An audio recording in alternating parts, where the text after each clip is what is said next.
and it's called Where Are You, Blue Kangaroo?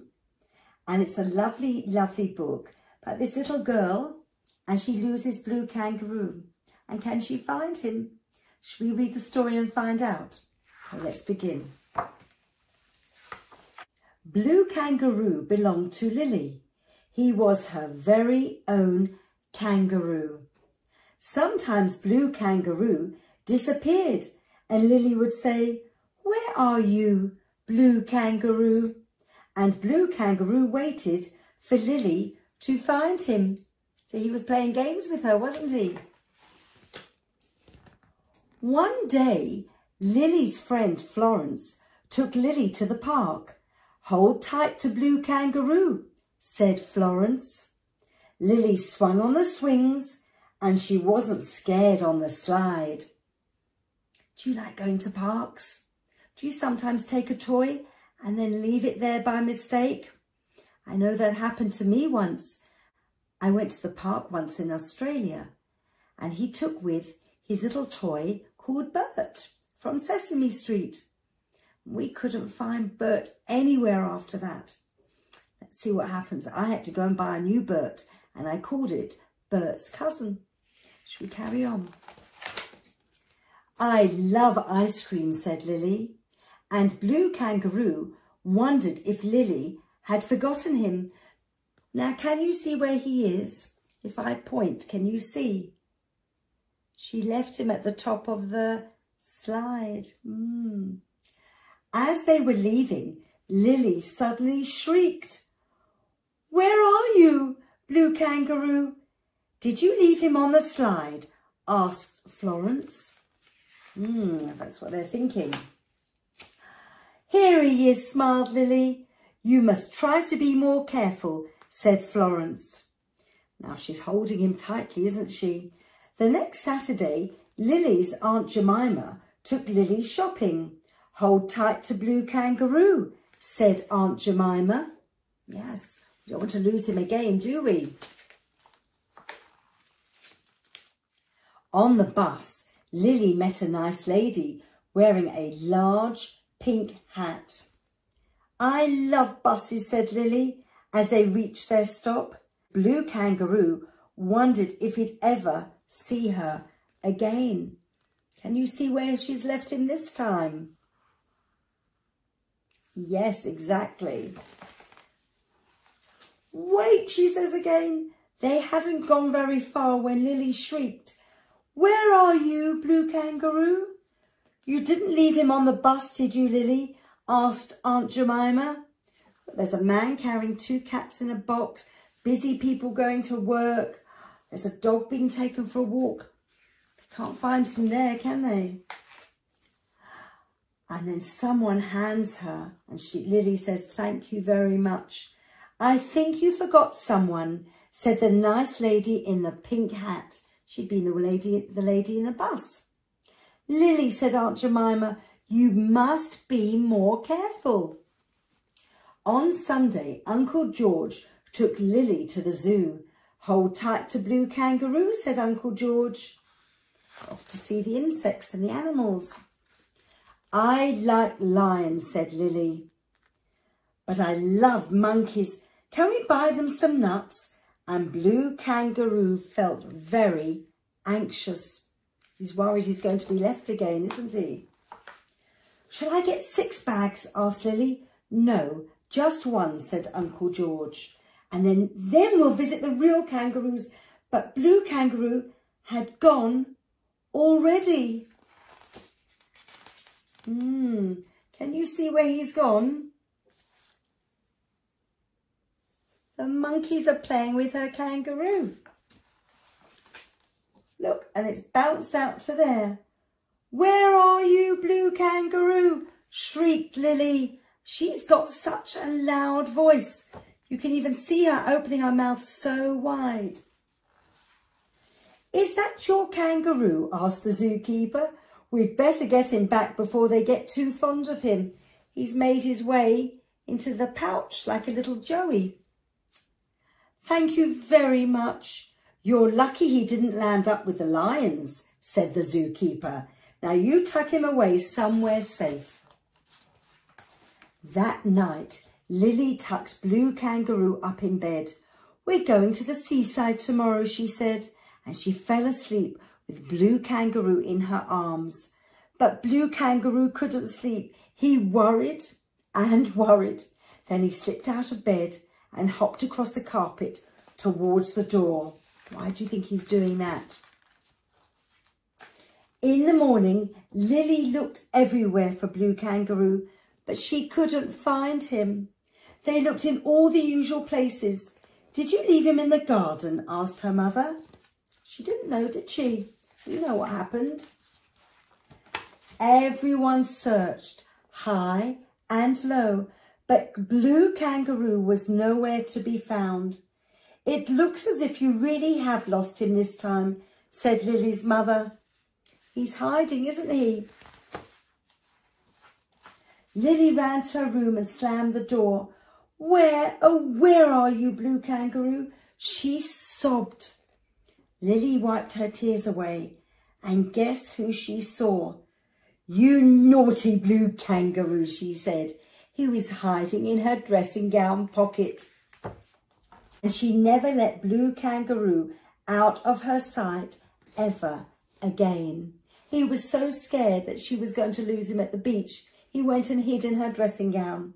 You have to look after the toys that you love. Hello, boys and girls. Welcome back to Fun Story Factory. We've got a super book for you today. It's called How Do You Make a Rainbow? And it's by Crowe. And it's all about kindness. Are you kind? Do you do nice, kind things every day? Do you help your mummies and daddies? Do you help your little baby brothers and sisters? This is going to be a wonderful book. We're going to see how rainbows are made and painted out of hope and kindness. Rather special, isn't it? Okay, let's begin. It's raining and it's pouring. Everything is sad and grey. I think the sky needs cheering up. I wish there was a way. How do you make a rainbow?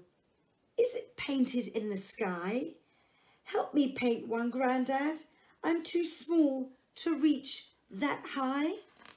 A rainbow isn't painted, whispers Grandad with a grin. It's made from hope and kindness with some other things thrown in. Look, can you see she's got all the paints ready to make the rainbow? And the grandpa's saying, no, that's not how we make a rainbow. Should we carry on? It's the love that binds our family, friends who help us make it through. It's thinking about others and the joy that brings to you. It's about being kind, isn't it? It's tulips to say thank you, jam on toast to start the day, and putting all your heart into the things you do or say. It's about being really kind and nice to people. Should we see what else is happening? It's kicking leaves in autumn, sunsets when the day is done, pumpkins lighting darkness, being tigers just for fun. It's the glow you feel inside you when you make somebody proud. It's when something's just so silly that you have to laugh out loud. It's sand between your toes. It's the first signs that it's spring. The funny face you get from sucking sour lemon zing. Have you ever tried to suck a lemon? It's very bitter, isn't it? Isn't that a lovely, lovely page? All bright colours and yellows. Can you see the daffodils as well? And how much they're laughing? Yes. It's croaking frogs with frog spawn. It's helping plant new trees. Picking peas and runner beans and grass stains on your knees. And this whole page is green. And the previous page was yellow. Did you notice the colours on the other pages? There was grey, wasn't there? and purple, red and orange. Let's carry on now, shall we? It's taking time to listen when the birds sing songs for you, and knowing when you wake up, every day is fresh and new. It's caring for our oceans, picnics under summer skies, frosty winter mornings, butterflies and blueberry pies. What colour have we here? That's right, it's blue. Let's carry on. It's ballerinas, tutus, dancing like you just don't care. It's singing songs together, having fun with punk rock hair. There's Purple again. She's having lots of fun, isn't she? Playing with her granddad. Think of things that make you happy, all the kind people that you know. Find the sunshine that's inside you, and a rainbow starts to grow. Wow. And then, before you know it, arching through the clouds so high, you'll see a burst of colour lighting up the gloomy sky. There it is, the beautiful rainbow. So there's a rainbow inside all of us. We just have to make it happen, don't we? We have to do kind things and laugh and dance and enjoy the trees and the sky, and then everyone feels happy and the rainbow gets painted. Now, this is a very special book because afterwards it says, think of things that make you happy. Are you thinking? All the kind people that you know. Find the sunshine inside you and a rainbow starts to grow. So in this book it says, start thinking about things and write what are your favourite red things and what are your favourite orange things and yellow. Perhaps you have some yellow wellies for splashing in puddles or a favourite yellow cuddly toy. Wow. And be sure to ask your mummies and daddies to help you if you're going to cut things out. Perhaps you have a special red jumper that makes you feel warm and cosy. Have you ever helped in the garden or played in the park? What's special to you that's green? And then you can write what's special to you for blue. Indigo is a deep blue purple colour. Violet is a lighter pink purple colour. And before you know it, arching through the clouds so high, you'll see a burst of colour, lighting up the gloomy sky. And that goes with my colourful scarf, doesn't it? And my colourful hair. Have you watched videos when I'm wearing a different colour hair? Can you tell me what other colour wig I wear? I wonder if you can. Maybe you can answer and tell me.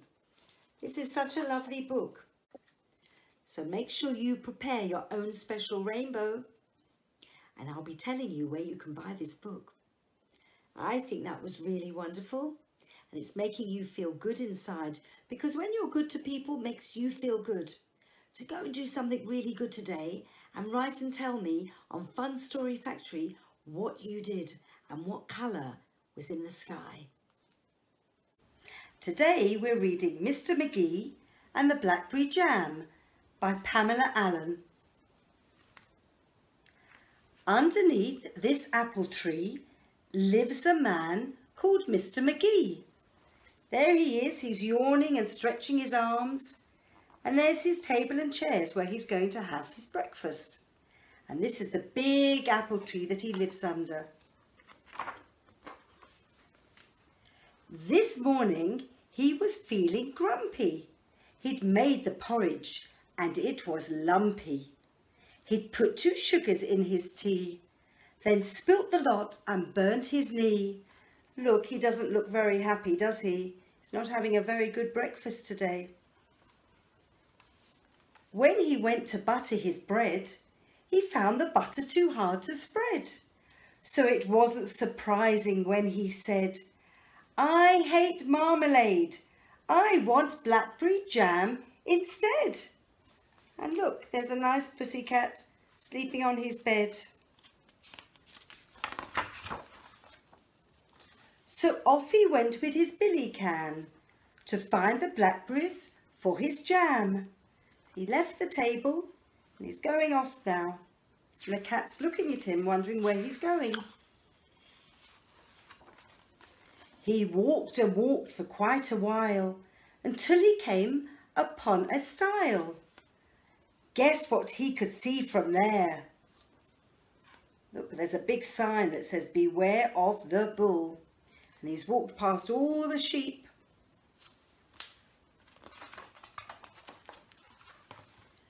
Blackberries, blackberries everywhere, shouting, "Look what I have found." He took one leap onto the ground, so he could pick those big round berries, black and fat and big as cherries. He is jumping with joy there, look at him, but he doesn't know there's a bull waiting. One by one in the billy they dropped. He liked the sound of plip, plop, plopped. He's reaching up high to get all the blackberries.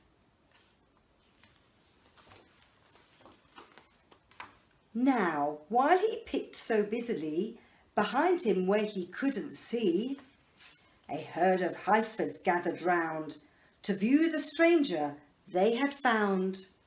Look, all the cows are looking at him picking the blackberries.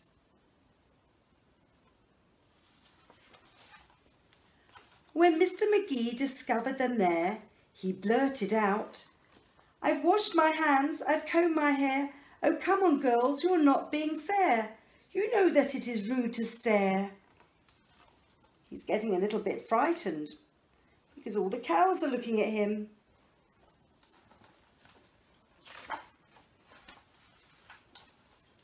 He turned his back and went on picking, and that was when they started licking. All the cows were having a good lick of him. All their tongues went in and out, up and down and round about. Mr. McGee began to squirm as though he were a little worm. I think he's being tickled by the cows.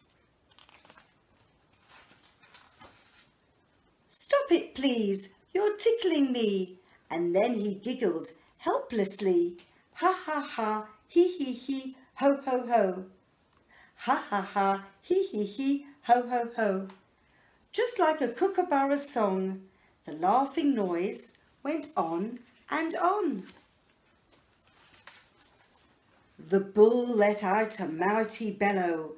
"Get out of here, you cheeky fellow." The startled heifers all turned round. The bull was pawing at the ground. Mr. McGee just turned to stone. He couldn't run or move a bone. He was scared. Look at that big, fierce bull. One moment he was standing there. The next, he was tossed into the air. "Ouch," he's saying. Look at that picture. As he soared above the crowd, he just had time to shout out loud, "I think the lot of you are rotten." Then both his hands clutched at his bottom, because he was in pain, wasn't he?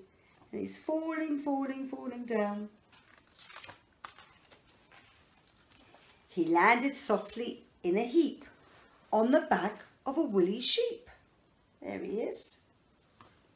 He rode the sheep just like a horse and got home really fast, of course. That night when he was safe in bed, he thought about his day, then said, "I can't think what got in my head. It's marmalade I love on bread."